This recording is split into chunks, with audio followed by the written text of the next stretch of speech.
Sir, Narendra Modi പ്രധാനമന്ത്രിയായതിനു ശേഷം ആദ്യമായാണ് Nagpur RSS ആസ്ഥാനത്തെത്തുന്നത്. അദ്ദേഹം പ്രധാനമന്ത്രി ആകുന്നതിന് മുമ്പ് അവിടെ വന്നിട്ടുണ്ടായിരുന്നു. സർസംഘചാലകുമായിട്ട് കൂടിക്കാഴ്ച നടത്തിയിട്ടുണ്ടായിരുന്നു. അതേ സർസംഘചാലക് തന്നെയാണ് ഇപ്പോഴും RSSൻ്റെ സർസംഘചാലക്. അപ്പോൾ ഇപ്പോഴുള്ള ഈ സന്ദർശനത്തിൽ എന്തെങ്കിലും രാഷ്ട്രീയ കാരണങ്ങളുണ്ടോ? ഈ സന്ദർശനത്തിൻ്റെ അടിസ്ഥാനത്തിൽ ഭാരതത്തിൻ്റെ രാഷ്ട്രീയ ഭാവി നിർണ്ണയിക്കുന്ന എന്തെങ്കിലും തീരുമാനങ്ങൾ അവിടെ ഉണ്ടായിട്ടുണ്ടോ? എന്തായിരിക്കും ഈ സന്ദർശനത്തിൻ്റെ ഒരു രഹസ്യം? 24 മണിക്കൂറും, അതായത് 7x24, ഒരാഴ്ചയിൽ 7 ദിവസം, ഒരു ദിവസം 24 മണിക്കൂർ.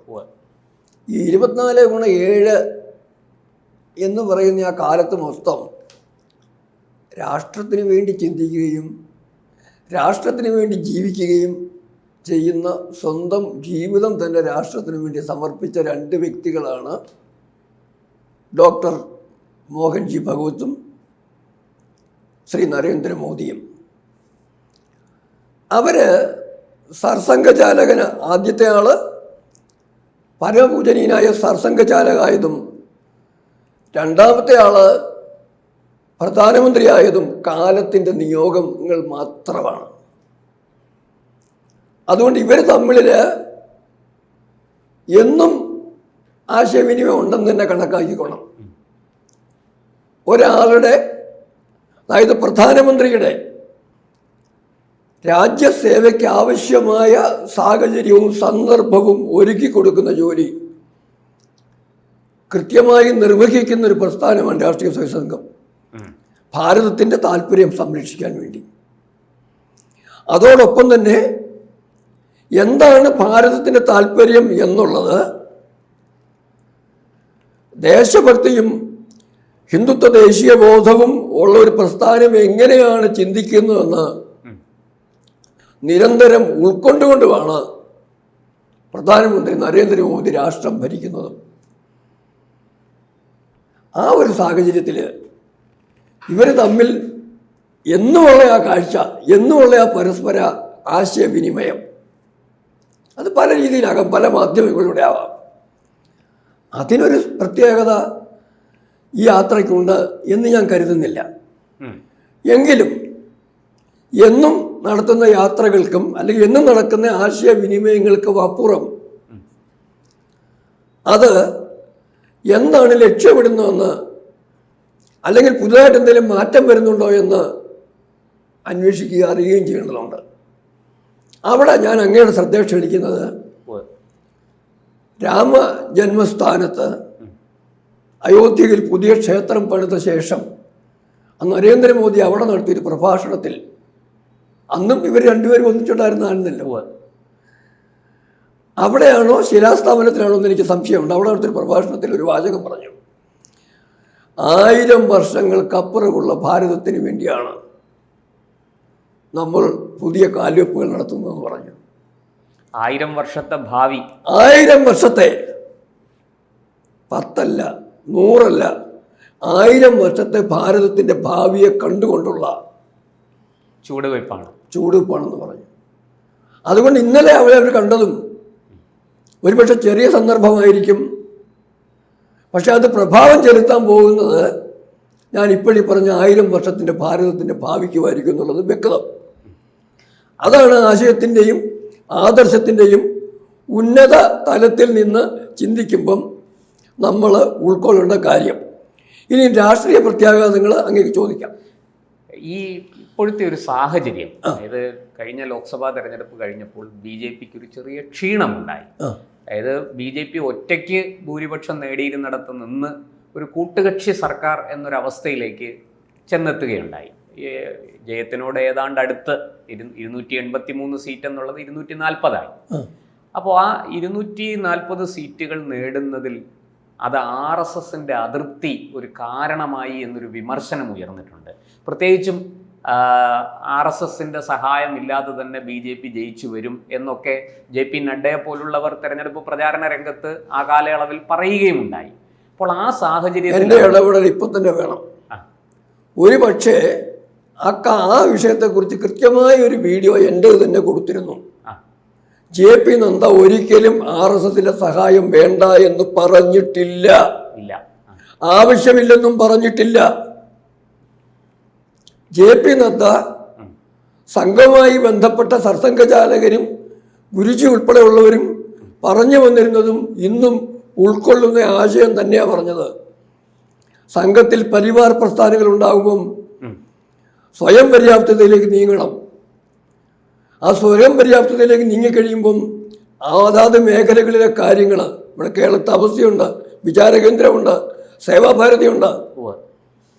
ഇവരെല്ലാം അവരുടെ പ്രവൃത്തി ചെയ്യുന്ന പോലെ തന്നെ അഖില ഭാരതീയ വിദ്യാർത്ഥി പരിഷത്തോ BMSO ആരായാലും അവരെല്ലാം പ്രവർത്തിക്കുമ്പം ആവശ്യത്തിനുള്ള മനുഷ്യശേഷി സമാഹരിച്ചു കഴിയുമ്പം, സംഘടനാ ശേഷിയും ശക്തിയും സംവിധാനവും ഉണ്ടാക്കി കഴിയുമ്പം ഓരോ ദിവസം രാവിലെ ഓടിച്ചെന്ന് നാഗ്പൂരിൽ ചെന്ന് അനുവാദം വാങ്ങിക്കേണ്ട ആവശ്യമൊന്നുമില്ല.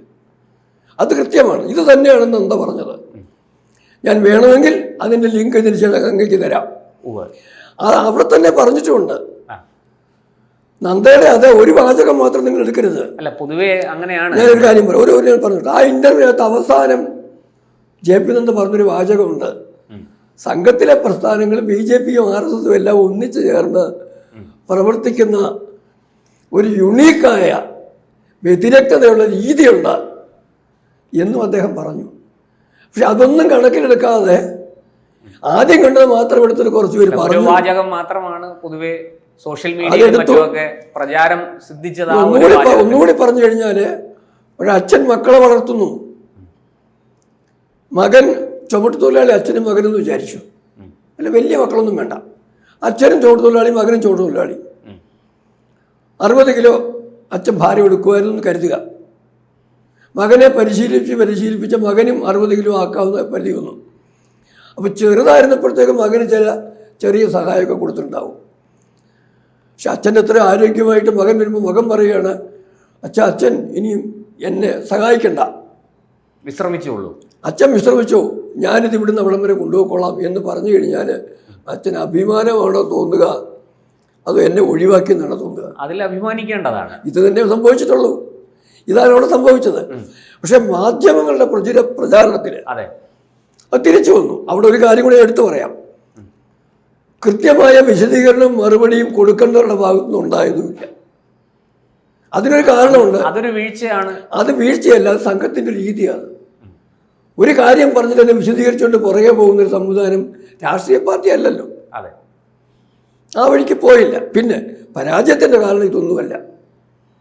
പരാജയത്തിൻ്റെ കാരണം ഭാരതത്തെ എതിർക്കുന്ന ചൈനയും പാകിസ്ഥാനും പാശ്ചാത്യ ശക്തികളും ഒരുമിച്ച് അവരുടെ നേതൃത്വം, അല്ലെ അവരുടെ പിണിയാളായിട്ട് നിൽക്കുന്ന ജോർജ് സോറോസും അവിടെ ഭാരതത്തിനുള്ളിൽ ഭാരതത്തെ എതിർക്കുന്ന സീതാറാം യെച്ചൂരിയുടെ കമ്മ്യൂണിസ്റ്റ് പാർട്ടിയും സോണിയയുടെ കോൺഗ്രസും അഷറുദ്ദീൻ ഒവൈസിയുടെയും കുഞ്ഞാലിക്കുട്ടിയുടെയും ഒക്കെ രാഷ്ട്രീയ പ്രസ്ഥാനങ്ങളും എല്ലാം ഒന്നിച്ച് നിന്നപ്പോൾ അവരുടെ കള്ളപ്രചാരണം അങ്ങ് ഓർക്കുന്നുണ്ടാവും. ആ ഭരണഘടനയെ കുറിച്ചൊക്കെ പറഞ്ഞു നോക്കാം. ഈ കള്ളപ്രചാരണത്തിന് മറുപടി കൊടുക്കുന്നതിൽ കൃത്യമായ വിജയം നേടാൻ ഭാരതീയ ജനതാ പാർട്ടിയുടെ അണികൾക്ക് കഴിഞ്ഞില്ല. ആ ഒരു പരാജയമുണ്ട്. ആ പരാജയം കൊണ്ട് ഇതിനപ്പുറം പരാജയം ഉണ്ടാവേണ്ടതുമായിരുന്നു. അതുണ്ടാകാതെ പോയത് എന്തുകൊണ്ടാണ്? നരേന്ദ്രമോദി പ്രധാനമന്ത്രിയായി വന്നപ്പം അദ്ദേഹം തുടക്കം തൊട്ടേ ജനങ്ങളിലേക്ക് ഭരണത്തിൻ്റെ സന്ദേശം, സൗകര്യം, ആനുകൂല്യങ്ങൾ എത്തിച്ചു. വീടില്ലാത്ത കോടിക്കണക്കിന് ആളുകൾക്ക് വീട് കൊടുത്തു. ഗ്യാസ് കണക്ഷനില്ലാത്ത അവർക്ക് ഗ്യാസ് കണക്ഷൻ കൊടുത്തു. സബ്കെ സാത്ത് സബ്കെ വികാസ് സബ്കെ പ്രയാസ് സബ്കെ വിശ്വാസ് എന്ന് പറഞ്ഞ് ജനങ്ങളിലേക്ക് ഇറങ്ങിച്ചെന്ന് നിരവധി കാര്യങ്ങൾ ചെയ്തപ്പം മോദി കോട്ട് ചെയ്യുന്ന ഒരു ജനസമൂഹത്തെ സൃഷ്ടിച്ചെടുത്തതാണ് ഈ വലിയ വീഴ്ചയിൽ നിന്നും രക്ഷപ്പെടുന്നതിനുള്ള സാഹചര്യം ഉണ്ടാക്കിയത്. അതിനകത്ത് രാഷ്ട്രീയവും വർഗീയവുമായ വർഗീയ ചേരിതിരിവിൻ്റെ ശരിക്കും വർഗീയ ചേരിതിരിവ് ഉണ്ടായത്. ഹിന്ദുവിരുദ്ധ വർഗീയതയും ദേശവിരുദ്ധ രാഷ്ട്രീയവും ചേർന്നുള്ള ഒരു ഫോർമുലയാണ് 2004-ലും 20 വർഷത്തിന് ശേഷം 20 വർഷത്തിന് ശേഷം 2024-ലും ഒരു പരിധി വരെ വിജയിച്ചത്. അന്ന് ഓർക്കുക, 137 സീറ്റ് BJP കിട്ടിയപ്പം 145 സോണിയയുടെയും മൻമോഹൻ സിംഗിൻ്റെ പാർട്ടി കിട്ടി. ഇപ്പം പക്ഷേ അത് തിരിച്ചു വന്നു. തിരിച്ചു വന്നതിൻ്റെ കാരണമാണ് ഞാൻ പറഞ്ഞത്, ജനങ്ങളുടെ ഇടയിലുണ്ടായ അടിത്തറ. അതുകൊണ്ട് അവിടെ ഞാൻ പറയുന്ന കാര്യം എന്ന് പറഞ്ഞാൽ, ആ പരാജയത്തിൻ്റെ കാരണം എന്ന് പറയുന്നതുമായിട്ട് നിങ്ങൾ അങ്ങ് ഇവിടെ ആരോ പറയുന്നു എന്ന് പറഞ്ഞ് സൂചിപ്പിച്ച RSSൻ്റെ അതൃപ്തിക്ക് യാതൊരു കാര്യവുമില്ല. അല്ലെങ്കിൽ തന്നെ ബുദ്ധിയുള്ളവർക്കൊന്ന് ആലോചിച്ചുകൂടെ? RSSൻ്റെ 100ാം വർഷമാണ് 2025 ആഘോഷിക്കാൻ പോകുന്നത്. രാഷ്ട്രീയ സ്വയംസേവക സംഘത്തിൻ്റെ സ്ഥാപനത്തിന് ശേഷമുള്ള 100ാം വർഷം. സർസംഘചാലകൻ്റെ ആദ്യ സർസംഘചാലകൻ്റെ ഭാരതത്തിന് നൽകിയ അനുഗ്രഹം 100 വർഷം പൂർത്തിയാകാൻ പോകുന്നു. ആ കാലഘട്ടത്തിൽ നരേന്ദ്രമോദിക്ക് പകരം രാഹുൽ ഗാന്ധി ഇന്ത്യയുടെ പ്രധാനമന്ത്രിയായിട്ടിരിക്കണമെന്ന് സംഘം ആഗ്രഹിക്കാൻ ഇടയുണ്ട്. ഒരിക്കലും അങ്ങനെ ഒരു സാഹചര്യം വളർത്താൻ രാഷ്ട്രീയത്തിൽ ഇടപെടുന്ന ഒരു പ്രസ്ഥാനമാണെങ്കിൽ അത് ഒഴിവാക്കാൻ വേണ്ടി സംഘം ചെയ്യാവുന്നതെല്ലാം ചെയ്യില്ലായിരുന്നു. അതുകൊണ്ട് അതിൻ്റെ പേരിൽ സംഘത്തെയോ സ്വയം സേവകരെയോ ഒന്നും കുറ്റപ്പെടുത്തിയിട്ട് കാര്യമില്ല. നന്ദ പറഞ്ഞതും അതിനെ ആവശ്യത്തിലധികം വളർച്ചൊടിച്ച് വിശദീകരിച്ചതാണ്. 3ാമത്തെ ഇലക്ഷന് ശേഷം സർസംഘചാലക് പറഞ്ഞ ചില വാചകങ്ങളെക്കുറിച്ചും ചില തെറ്റിദ്ധാരണകൾ വരുത്തിയിട്ടുണ്ട്. അതിന് ഞാനൊരു വീഡിയോ കൊടുത്തിട്ടുണ്ട്. അതിലവസാനം ഞാൻ പറഞ്ഞിട്ടുണ്ട്, അന്ന് പറയുമ്പോഴും സർസംഘചാലക് നൽകിയ സൂചന മണിപ്പൂർ പോലുള്ള ആ വിദേശ ശക്തികളുടെ ഇടപെടലിലൂടെ വളർന്നു വന്ന വെല്ലുവിളികളെ നേരിടുന്നതിനുള്ള നിർദ്ദേശമോ ഉപദേശവുമാണ് പ്രധാനമന്ത്രിക്ക് കൊടുത്തത്.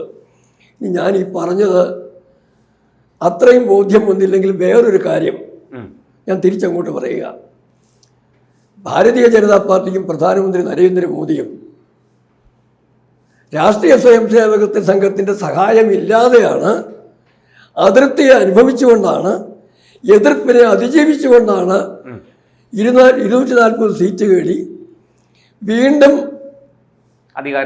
അധികാരത്തിൽ എത്തിയതെന്നാണ് നിങ്ങളുടെ വാദം. അതായത് മറുപക്ഷത്തിന്റെ വാദമെങ്കിൽ അത് മാറി ഹരിയാനയിലും മഹാരാഷ്ട്രയിലും ഒക്കെ കണ്ടല്ലോ. ആ മാറ്റത്തിന്റെ അടിസ്ഥാനത്തിൽ ഇനിയും വീണ്ടും ഇവരെ ഒന്നിച്ചു ചേർന്ന് കഴിഞ്ഞാൽ 2029 ഇലക്ഷൻ വരുമ്പം 240 എന്നുള്ളത് 440 പോകുമെന്ന് മനസ്സിലാക്കാനുള്ള വകതിരിവ് ഇത്തരം വിമർശനം. അതുകൊണ്ട് അവർക്ക് നല്ലത് ആ ഒരു സാഹചര്യത്തെ മനസ്സിലാക്കിക്കൊണ്ട് അവർക്ക് ചെയ്യാവുന്നത് ചെയ്യുക. അതായത് വേറൊന്നുമല്ല, ഈ രംഗം വിട്ടു പോവുക. അതാണ് അവർക്ക് ചെയ്യാവുന്നത്. സാറേ, ഹരിയാനയുടെയും മഹാരാഷ്ട്രയുടെയും കാര്യം പറഞ്ഞു, കൂട്ടത്തിൽ ആ ഡൽഹി ഞാൻ പറയാൻ വിട്ടുപോയത്, തീർച്ചയായിട്ടും പറയാൻ വിട്ടുപോയത്. അതാണ് എനിക്ക് പറയാനുള്ളത്. ഈ ഒരു സാഹചര്യത്തിൽ ഇവർ വേറിട്ട് നിന്നപ്പോൾ ഇതാണ് ശക്തിയെങ്കിൽ, അവരുടെ വാദം അംഗീകരിക്കുകയാണെങ്കിൽ, വേറിട്ട് നിന്ന് കഴിഞ്ഞാൽ ഇതാണ് ഗതിയെങ്കിൽ, ഒന്നിച്ച് നിന്നാൽ എവിടെ പോയി നിൽക്കും? ഇനി ഒരു കാര്യം കൂടെ പറയാം. ഏതായാലും എല്ലാവരും പപ്പുവാണെന്ന് പറഞ്ഞാലും രാഹുലിന് ഈ കാര്യം ആരോ പറഞ്ഞു കൊടുത്തിട്ടുണ്ടെന്ന് തോന്നുന്നു. അതുകൊണ്ടാണ് കൂടെ നടക്കുന്ന കിങ്കരന്മാരെല്ലാം ഇത് പറഞ്ഞിട്ടും അങ്ങനെയുള്ള രാഹുല് എതിർക്കുന്നത് BJPയിലേക്ക് മാത്രം ഒതുക്കണമായിരുന്നു. രാഹുൽ പക്ഷെ ഒരിക്കലും അങ്ങനെ ചെയ്യാറില്ല. ഇപ്പോഴും തെറി പറയുന്നത് ആദ്യം നാഗ്പൂരുകാരെയാ, അല്ലേ? അപ്പൊ രാഹുൽ ഇപ്പോഴും RSSനെയും BJPയെയും ഒന്നിച്ചു നിന്നാണ് എതിർക്കുന്നു എന്നുള്ളത് തന്നെ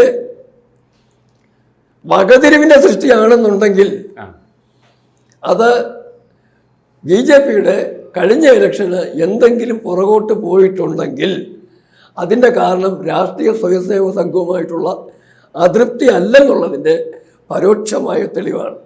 എന്തായാലും അങ്ങ് ആദ്യം ചോദിച്ച ഉത്തരം തിരിച്ചു വരുന്നു.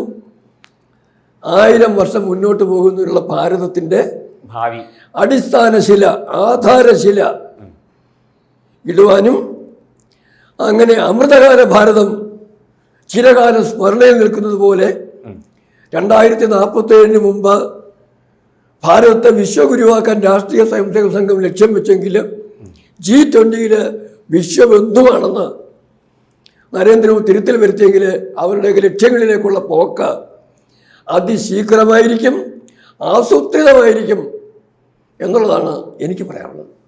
തീർച്ചയായും. കൂടുതൽ വാർത്തകളും വിശേഷങ്ങളും നിങ്ങളിലേക്ക് എത്താൻ ABC മലയാളം സബ്സ്ക്രൈബ് ചെയ്യുക, ബെൽബട്ടനും അമർത്തുക.